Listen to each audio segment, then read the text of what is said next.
Jambret yang belakangan meresahkan turis di kawasan Sanur telah ditangkap oleh Polsek Denpasar Selatan.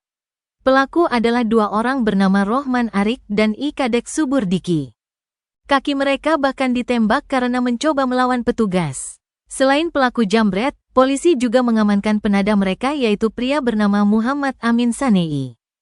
Parahnya ketiga pemuda kelahiran Denpasar dan Munti Gunung Karangasem ini berstatus residivis tapi nekat mengulangi kejahatannya. Modus operandi para pelaku yakni melakukan jambret dengan berganti-ganti motor, plat nomor, helm dan juga jaket.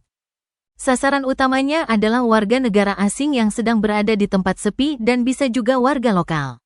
Adapun pengungkapan kasus ini berdasar laporan WNA asal Korea Selatan bernama Chae Songhwa. Dijelaskan oleh Ibtu Nur Habib awalnya turis ini keluar dari sebuah villa kawasan Jalan Kesari Sanur pada Kamis tanggal 17 Oktober. Saat itu korban sedang melihat map di handphonenya. Lalu para pelaku datang dengan mengendarai sepeda motor. Tiba-tiba jambret tersebut mengambil paksa handphone Samsung S22 milik korban. Para pelaku lantas kabur ke arah selatan.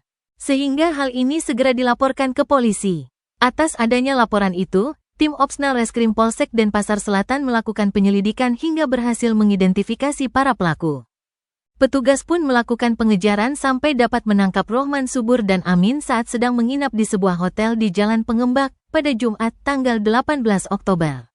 Namun, Subur dan Rohman sempat melawan petugas saat diamankan maka diberikan tindakan tegas terukur berupa tembakan ke arah kaki untuk melumpuhkan.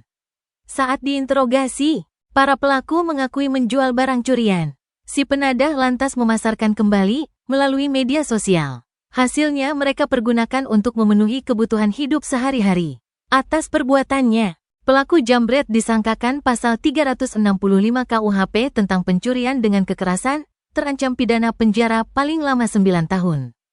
Sedangkan penada disangkakan pasal 480 dengan pidana penjara paling lama 4 tahun.